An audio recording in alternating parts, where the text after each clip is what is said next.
Have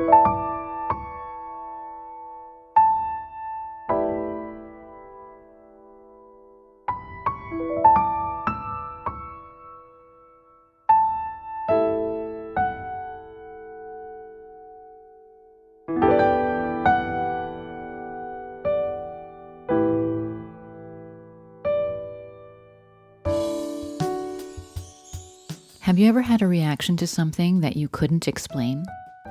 A fear that feels disproportionate to any experience you can point to? A physical response to a smell, a sound, or a situation that seems to come out of nowhere?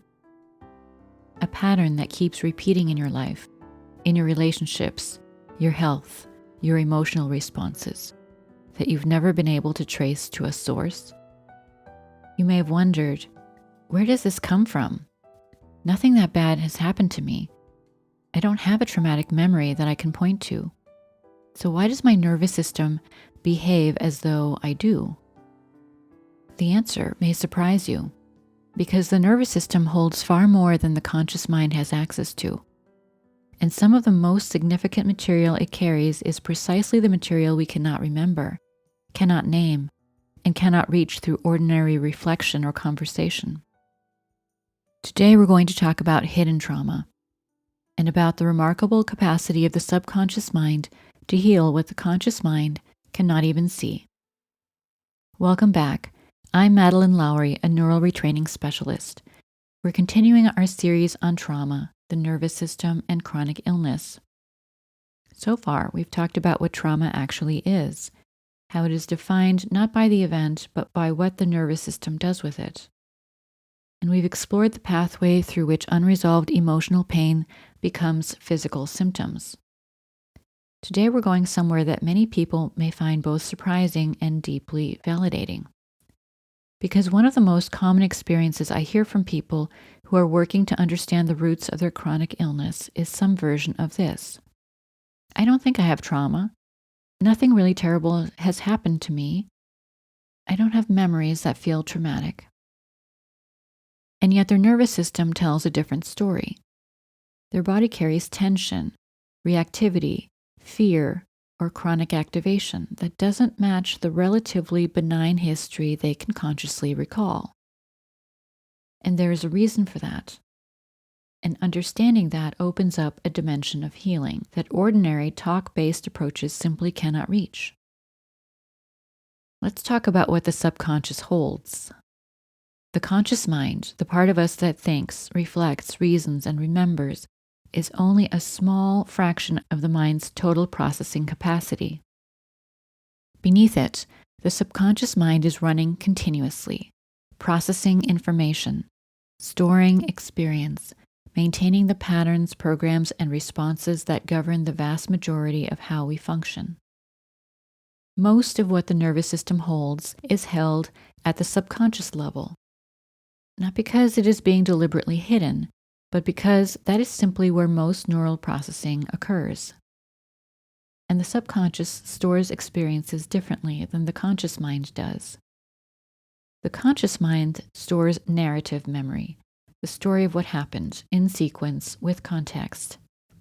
The subconscious stores experiential memory, the emotional charge, the physical sensation, the pattern of response, often without the story attached. This means that the nervous system can be carrying the full physiological impact of an experience, even when the conscious mind has no clear memory of it. The charge is there, the pattern is running, but the story that would explain it is simply not accessible to conscious recall. One of the most significant sources of hidden trauma is experience that occurred before conscious memory was possible. The brain's hippocampus, the structure most responsible for forming explicit narrative memories, is not fully developed until around age 3 or 4. This means that everything that happened in the first years of life left an imprint on the nervous system without being stored as a retrievable memory. A difficult birth, early medical procedures, a period of separation from a primary caregiver, an environment of stress, tension, grief, or emotional unavailability in the earliest months and years of life. None of these will appear as conscious memories, but all of them can shape the nervous system's baseline, its default level of activation, its fundamental sense of safety or danger in the world, its capacity for regulation and connection. And that shaping is real. It shows up in the body. It shows up in patterns of health and illness. It shows up in emotional responses that seem to have no logical origin. Let me speak specifically about birth trauma, because it is one of the most commonly overlooked sources of early nervous system imprinting. Birth is, by any measure, an intense physiological experience. For most people, it unfolds without lasting harm, but for some, the birth process involves experiences that the nervous system registers as overwhelming. A prolonged or difficult labor, oxygen deprivation, forceps or vacuum delivery, an emergency cesarean, separation from the mother immediately after birth, being born into a high-stress environment. The infant nervous system, exquisitely sensitive and entirely dependent, may store these experiences as threat, as a fundamental unsafety at the very beginning of life. And that stored imprint can contribute to patterns that persist across a lifetime. Difficulty with regulation, chronic anxiety that has no apparent source, a baseline sense of danger or lack of safety that the person has simply always known and never thought to question, because it has always just been there. Birth trauma cannot be accessed through memory, but it can be accessed through the subconscious, and it can be resolved. There is another dimension of hidden trauma that research has only recently begun to understand, and that many people find both striking and deeply explanatory. Inherited trauma. This is also called intergenerational or epigenetic trauma.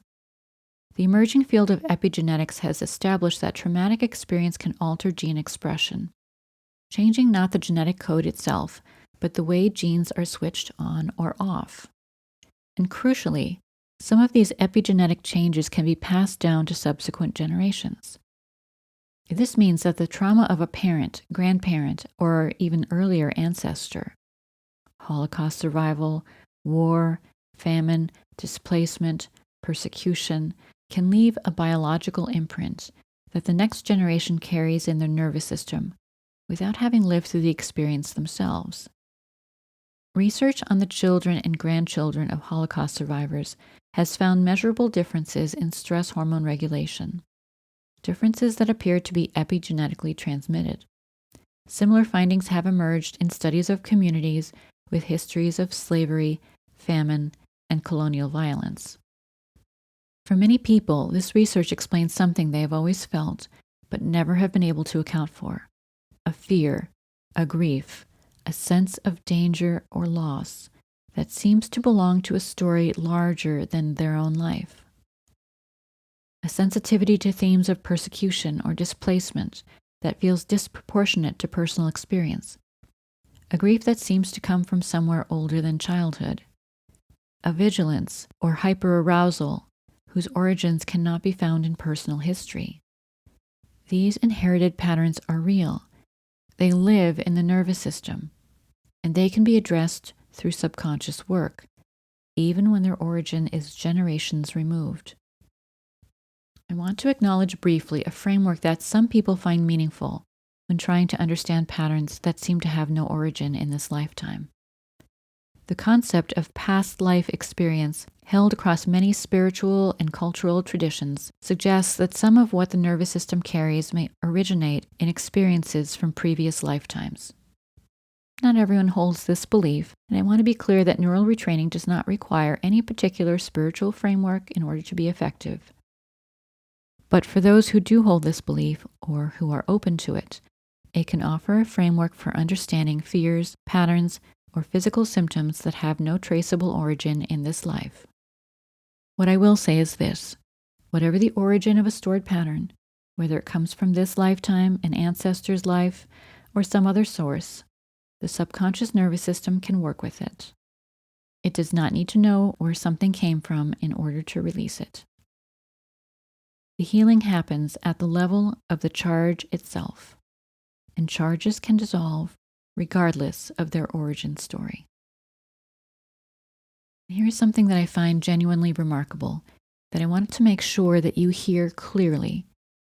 The subconscious mind is not simply a storage system for unresolved trauma and negative programming. It is also a natural healer. The subconscious has an inherent drive toward wholeness, toward resolution, toward the processing and integration of experiences that were too overwhelming to handle at the time they occurred. This is why, when people enter states of deep rest or meditation, they sometimes experience spontaneous emotional releases. Tears, laughter, waves of feeling that seem to come from nowhere. The subconscious, given a quiet moment, naturally begins moving toward resolution. What neural retraining does is create the conditions for that natural healing to accelerate. In a session, we work in a gentle meditative state that allows the subconscious mind to access what it is holding, including material that the conscious mind cannot reach. We don't need to know what the trauma was.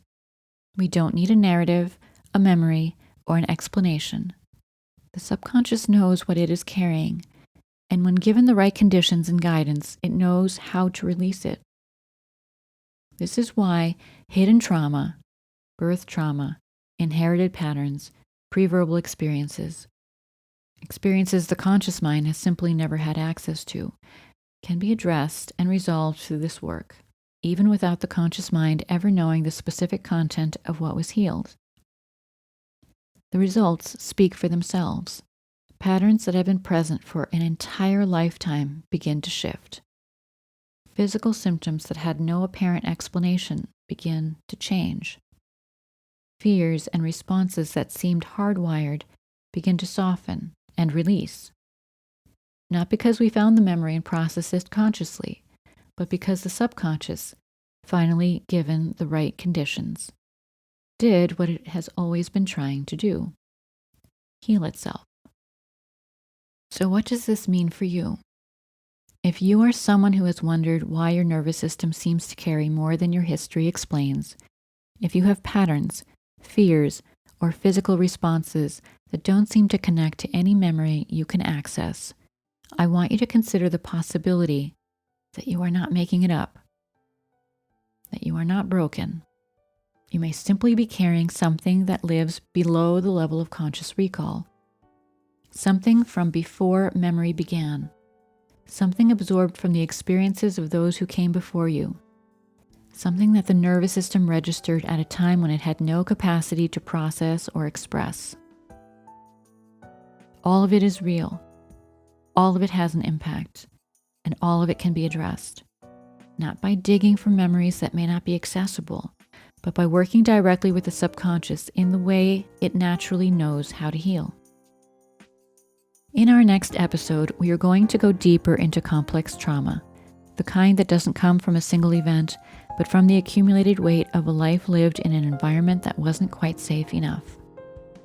And we'll also look at a specific and important extension of that: medical trauma, how our own health experiences, the experiences of people we love, and the stories we've absorbed about illness and treatment can leave stored charges in the nervous system that shape how we face our own health care.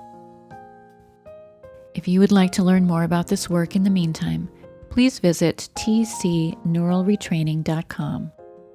Schedule a free consultation by phone or take our free quiz to see if neural retraining might be right for you. If this episode resonated with you, please follow the podcast, give it a positive rating, and share it with someone who needs to hear it. Thank you for listening.